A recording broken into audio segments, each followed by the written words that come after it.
Peace and blessings, fam. What's going on? It's Brother Rob here. In this video, guys, we're going to break down the shake and bake footwork, okay? We're going to break down some of my favorite footwork to use when sparring, training, fighting, all the above here. So I took on 3 of my students. This was after class, guys, so give them a break. They were already tired, okay? But, we're just going back to back. But I really want to break down to help you guys with some of your footwork, because a lot of you guys are really just only using boxing footwork, right? You're only doing all your 52 from a boxing kind of standpoint, and boxing is great, but you got to kind of like expand, especially if you're going to be more on that Afrocentric line, right? As far as the African side of the martial arts, okay? Because we don't just move, with in southpaw or orthodox, okay? We got a lot of ways to move, so we're gonna break this down in this video. Make sure you guys also check out our upcoming workshop, March 21st, 2026. Professor Mo will be in the building here, 52 Block Federation. We are bringing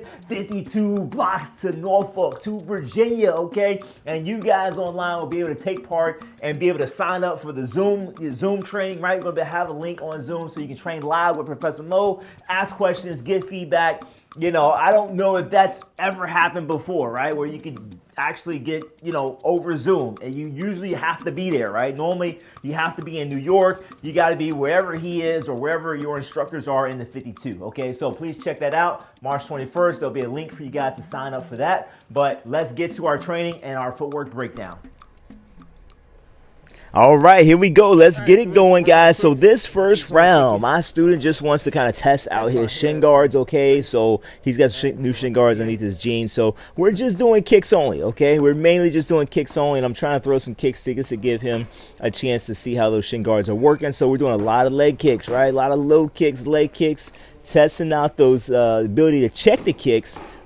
Use footwork and check those shin guards. Now we lost the camera angle here. I moved off camera, so use the mirror here, but eventually we'll get back to the camera.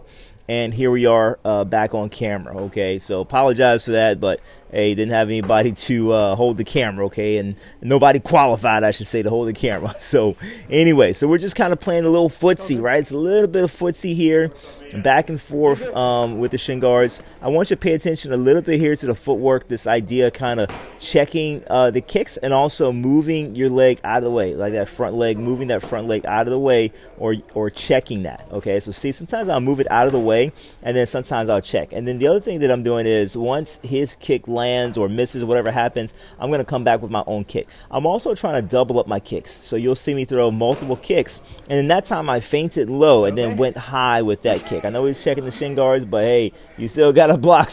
You still got to block the middle kicks as well, right? I didn't go and throw anything to the head. We don't have mouth guards or anything like that.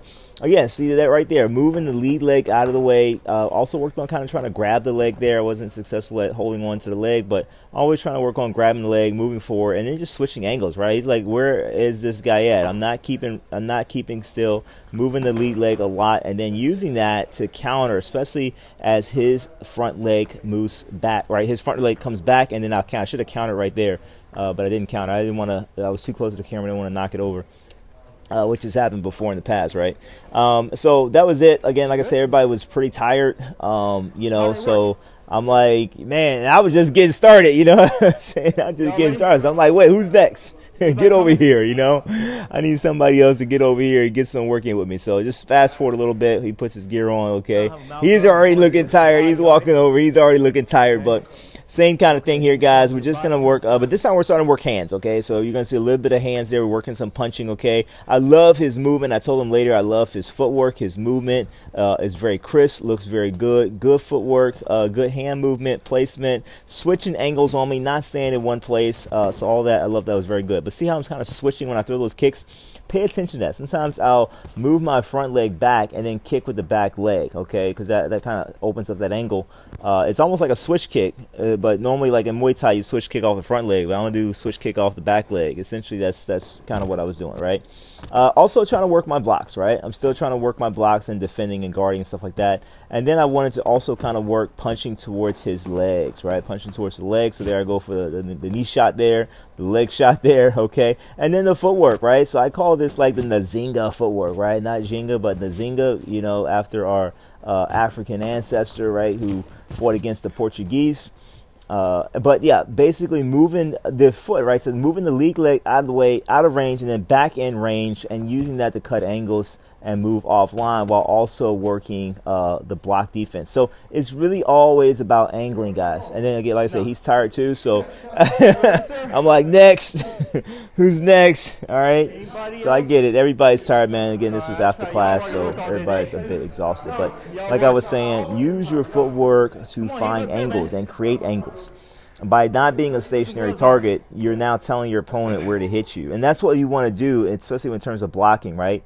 Instead of trying to like predict where he's going to hit, you know, tell him where to hit you, right? So that way you have a better chance of defending that and blocking that. So I move my head, I move my feet, move my angles. So that way it also slows down his offense, right? But doing that makes it easier to block as opposed to just staying in one spot and trying to guess, right? So here my student, again, he's much more of a beginner. So as he's coming in, I told him, okay, well, that's good that you came in with your footwork, but now what? What do you do, okay? Now where you want to go? And so here I want him to kind of do something else. So he's coming in, but I need you to move at angles. I need you to move at angles. Exactly. Move at angles. So don't just stay in front of me, right? He came in and just stayed in front of me. But then once you move to the angle, I need you to keep moving to the angle, right? So don't just move to the angle and then stop. And so kind of what's happening for him is that he does something and then he stops. He doesn't know what to do after that, right? Or he'll come in. And then here I've taken off my mic. Otherwise, I would have let y'all listen to kind of what I was telling him. But that's basically what I was saying. But I didn't want to get my mic broken, which, again, another thing that has happened in the past. All these things I do, guys, is because things like this have happened in the past. So we continue here working. I'm trying to get back in the range here on the camera. So here, this is good. So he's got the idea, right? You know, it's hard sometimes, right? But here, pretty soon here, I'm giving him some additional footwork. He's struggling with that footwork. He circles that time, but he doesn't really quite know what to do after that, right? He circles. He's like, oh, crap, what do I do? Now, you know, I'm back in front of him, and I'm facing him. And one thing that he's struggling with is he keeps dropping his hands, right? Like, so after he'll throw a shot at an angle, he'll drop his hands. And so that's something I gotta work with him on next time. But now I want him to keep moving at that angle, right? Because once you successfully get an angle on your opponent, you don't want to like give that up, right? Keep moving at that angle, or if you feel like you're going to lose that angle, go ahead and switch. Go to a different angle. Go to a different side. Go left instead of right, right instead of left. So now I'm giving him a footwork sequence. Okay, this is a footwork sequence that I use to basically circle, and this is going to be a clockwise motion ultimately. But I'm going to step out here with my left leg. Then I'm going to sweep with my right leg and switch leads, right? So now I'm in more of a southpaw. Okay. And then I'm going to step again, right? And then switch again, right? So I'm basically shuffling my feet. I'm stepping, and then it's a shuffle, right? So I'm turning every time. My hips are going to turn every time. Now I'm showing this with a punch, but it doesn't have to be a punch. It could be a block. It could be checking the arm. It could be any number of things. But ultimately, this ends up becoming a circle. You're stepping, circling, stepping, circling, stepping, circling, right? Or step shuffle. And then I want to show him that, hey, if you have a stationary opponent, for example, you can step shuffle all the way around your opponent here. Again, we're moving off camera, but I'm showing you can circle all the way around your opponent just with this step shuffle. Now, obviously, no real opponent's going to sit there and let you do that. We're just showing you, hey, how can you circle with footwork? And this is one way to circle with footwork. There's other ways to circle with footwork as well. But specifically here, we want to circle with footwork and also strike or defend, right? Strike or block. So therefore, we need to have a footwork system that's pretty stationary. So he's trying. He's trying here. He's dropping the hands a lot, but he's trying to get just the footwork, okay? And I couldn't really see him dropping the hands, but looking back at the video, he's dropping the hands a lot.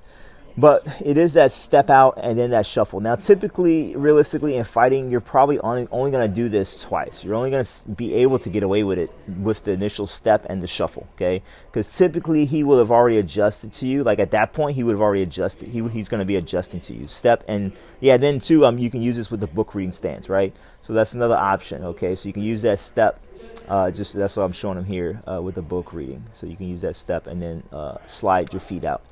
So it's helpful. It's just one way of circling and kind of moving your feet. So here I want him to kind of work this again, with me stationary, but then also with me moving around, okay?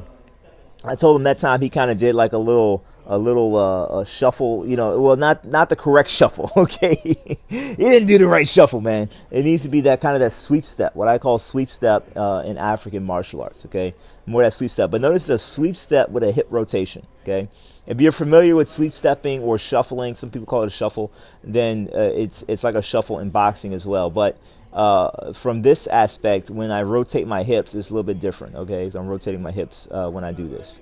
So he's getting it. Again, I'm starting to give him a little bit of slow feedback, right? Like if I'm actually trying to hit, giving him very slow feedback, and I want him to kind of move every time, right? Get him just kind of slow feedback, okay? So making him kind of, be on the receiving end as he's doing this, because you're not just going to be able to get away with doing this, right? Your opponent's still going to be trying to hit you and move and stop whatever it is that you're trying to do.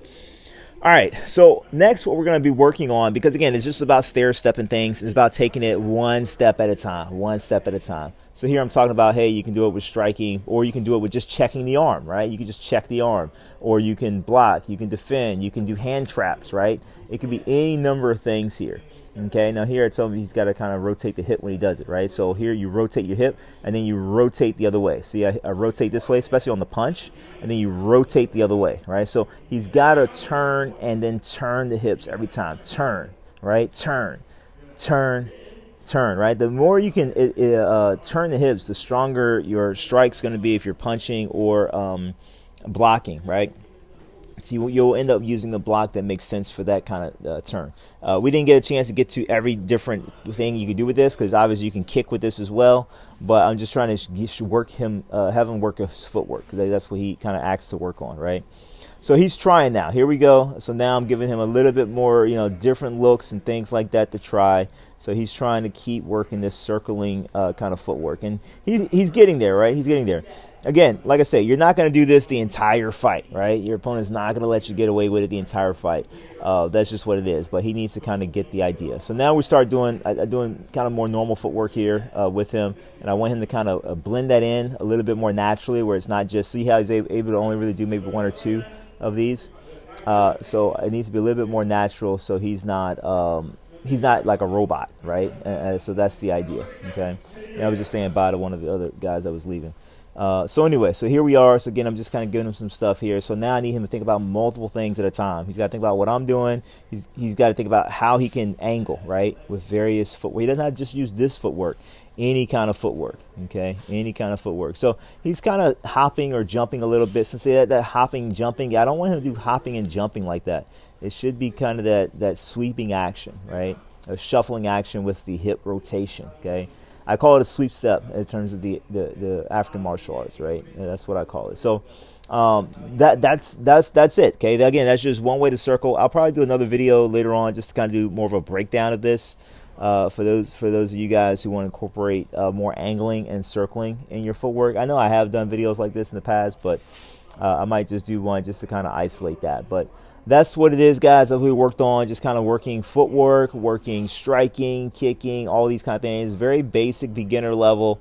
I was hoping to get some more work in. I needed more people. I was like, I'm still ready. Let's go. Right? Let's go. But sometimes you got to take a pause and teach, right? Sometimes you got to take that break and teach and make sure students are getting the best value that they can. And so that way they can become that dynamic sparring partner that you need. How many of you practice a martial art today? Who practices a martial art today? How many boys are practicing a martial art in your community today? Today. That's what I'm saying. We not ready to fight. The purpose of our organization is to start right here in Harlem, which has the largest concentration of people of African descent that exists anywhere on this earth. There are more Africans here in Harlem than exist in any city on the African continent, because that's what you and I are, Africans.